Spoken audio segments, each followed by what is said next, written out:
What's up, NBA fan? What's up, all sports fan? This your boy JB, host of the Behind the Bench podcast networking channel, giving a shout out to the rest of the crew: Shad, Kelvin, Jermaine, KB Film Room, Big Dog Talk Sports. That's right. That's right. For everyone who's tuning in, we thank you for supporting Behind the Bench, subscribing to the channel, and help making the show the best that it can be.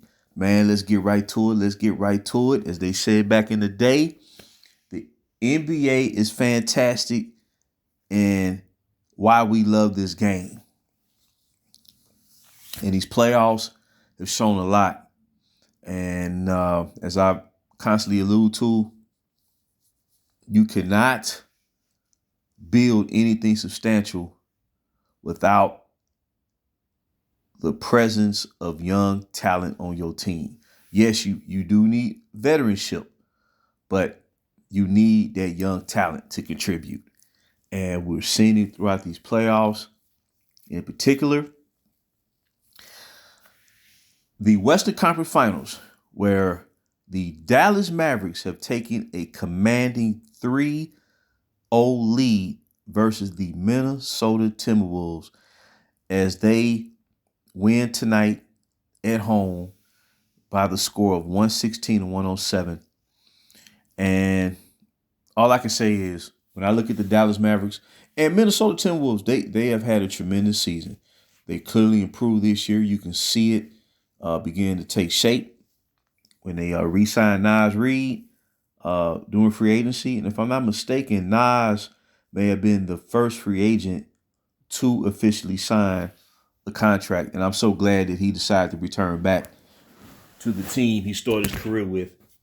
And what I love about the NBA and what's been going on as of late is, we've been so used to veteran players, top level players, or high level role players, superstars, whatever you want to call it, to join forces on teams in major markets, well established teams. But what we're seeing now is these players, these coveted players who can, provide immediate contribution to a team to help them reach the next level of success. Those players are going to teams that, particularly in small markets, but also teams that have been on the rise over the past couple of years, like the Dallas Mavericks. And they're led by an MVP caliber player in Luka Doncic, clearly one of the top 5 best players in the NBA. And arguably, he could be, over the past 2-3 years, arguably, outside of last year, we'll just say, as Luka continues to move forward in his career, he's no worse than one of the top 5 players in the league. And then you trade for Kyrie Irving last year, and he's reestablished himself. And I'm happy for Kyrie because he's been, ran through the mud over the past 7 years. And I won't get into the details as to why, but the media has berated him, insulted him, chided him, but what's funny is he always seems to get the last laugh. And he and Luka, or that 1-2 punch, arguably the best, one-on-one players in basketball on the same team. And I love it, man. Like I said, this is a win-win for me. All these win now teams, like Dallas Mavericks, yes, they're pursuing a championship, but they're not throwing all their chips in the middle of the table to do it. This is how you pursue championship success. You do it by setting foundation, and then you make a key acquisition, such as trading for PJ Washington. That was a huge move for them. And he's not a superstar, but he's good at what he do. Daniel Gafford from the Washington Wizards. He's not a superstar, but he's good at what he do. And I've never believed that you need a super team to win a championship. And we're moving away from this era of stacking the deck. it just feels so refreshing, man. It's so exciting because now you know where everybody stands. You know, if you don't win, it's not because you didn't have enough help. No, it's because if you the top dog, it's because you didn't get it done. See, uh, where you're not passing the buck on to the next guy and trying to scapegoat him, or people get fired, people get traded. That's played out, man. That's played out. Time out for that. But nonetheless, Dallas Mavericks are one game away to advancing to the NBA Finals, where it looks like they're going to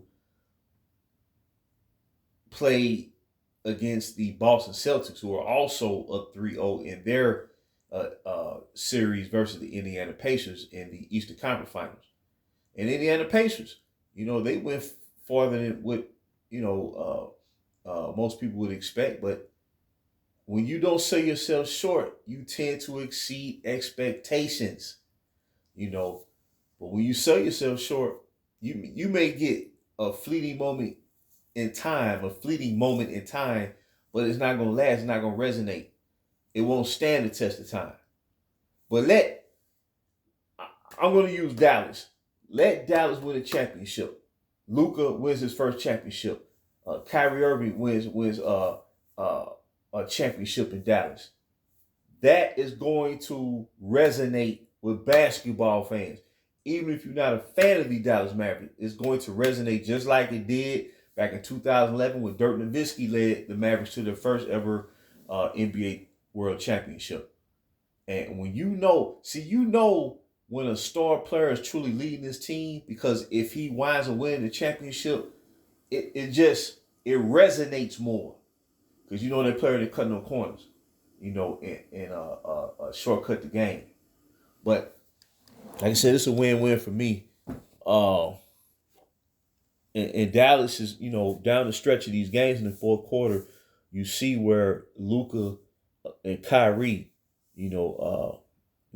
Kyrie is money, man, and people forget. I want to say it's about Kyrie Irving. Kyrie Irving led Team USA to the FIBA Basketball Championship in 2014, if I'm not mistaken, and he was the most valuable player of the FIBA tournament. This is the reason why LeBron James returned, and I'm not trying to bring his name up. I'm just saying how talented Kyrie Irving actually is and was. That's the main reason why LeBron returned back to Cleveland, because he knew how great Kyrie Irving really is. And for him to move beyond, the criticism, when he was playing, first when he was played in 1 year with the Boston Celtics after being traded, after requesting to be traded, and he wound up going to Boston. And then, he signs a deal to play for the Brooklyn Nets. But he's in a great situation now, man. And if he wins a championship, man, see, a lot of narratives going to be dispelled. That's the beautiful part about real competition. Narratives go by the wayside, But I just think it's awesome, man. But a quick game recap of tonight's action. Again, the Dallas Mavericks defeat the Minnesota Timberwolves at home by the score of 116-107. And as we see, both Luka and Kyrie scored 33 points and played over 40 minutes. They both scored 33 points. And then Derrick Jones scored 11 points. PJ Washington. I believe the Dallas Mavericks made the best moves during the trade deadline. And it's starting to show. And they closed the regular season as the hottest team in the West. Maybe the hottest team in the league. But I just say in the West because that's the conference they play in, they compete in. And Derek Lively has been playing tremendous for them in this postseason, but I know he got hurt due to an inadvertent knee to the back of his head. So hopefully he don't suffer any ill effects from that injury, and he's able to recover in time to play in Game 4. But nonetheless, he's been playing great. And they got contributions from the bench. And it was crazy to me is they're doing this without Tim Hardaway. Tim Hardaway Jr. They're doing this without him. And he can get hot. He can get hot behind that arc. But Dallas has a great balance, man. They have a great balance on that team, between inside play, outside play. Kyrie can attack you mid-range. Luka hit them dagger threes. Luka is a very advanced basketball player. And you can tell, because he always seems to control the tempo of the game. And Dallas went away from going to the finals. And, for Minnesota, Edwards probably played his best tonight during the third quarter, where he helped Minnesota take the lead, by the time the fourth quarter started. Jaden McDaniels, overall, he's been playing great for the team during this postseason. He had 15 points. Mike Conley, last couple of games, he's found his shot, and he's playing steady. Naz Reid, 6th man of the year, 14 points off the bench tonight, 29 minutes of action. Nickeil Alexander-Walker with 3 points, Kyle Anderson with 10 points. But Karl Anthony Towns, for someone who's as talented as he is, he relies too much on the 3-point shot. And see, when basketball fans of previous generations, when they try to express how, the over-reliance on the 3-ball can stagnate offenses, and it just brings the level of excitement. It really diminishes the anticipation, when players or teams rely too much on the 3-ball. Because if it's not, because look at it like this. It's a high degree difficulty shot. And it's easy to get caught up in the mode of shooting threes because as the game gets tight, players probably think, oh man, if I hit 1 or 2 of these, man, we can start a run. But you have to run your offense. You have to stay with the plan. And basically that's what Dallas has been doing in the first 3 games of this series. For the most part, they stick to the script and they're pulling out these wins and they're winning. And they're 1 game away from advance to the finals. But like I said, Minnesota, if they wind up losing this series, they got a future for themselves to look forward to. Anthony Edwards, 22 years old. He should only get better. But kudos goes to the Mavericks, man. And this is just really validating, what someone's been saying over the past 5-6 years. You cannot compromise your young talent to overhaul, flip around every year to try to bring in, quote unquote, higher level players or more experienced players, because there's only so many of those players to go around. See,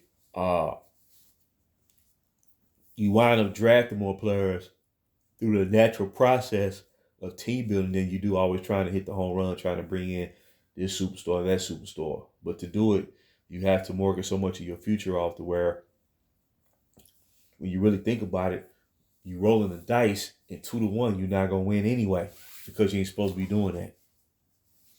But I just want to throw it out there real quick. Dallas Mavericks 1 win away from advancing to the NBA Finals, where it looks like they would be playing the Boston Celtics for the NBA World Championship. I'm sure plenty people will be tuning in, because when something is authentic, because the eye test, the feel, the intuition leads you to that conclusion. The reality of watching, a superstar competing against each other rather than joining forces, it stands out more. It means more. And that's what was lost during this era of super teams. But we're getting the NBA back, and we have a lot of great things to look forward to. But again, Dallas Mavericks 1 game away from advancing to the NBA Finals. Until next time, this is JB for BTB Behind the Bench.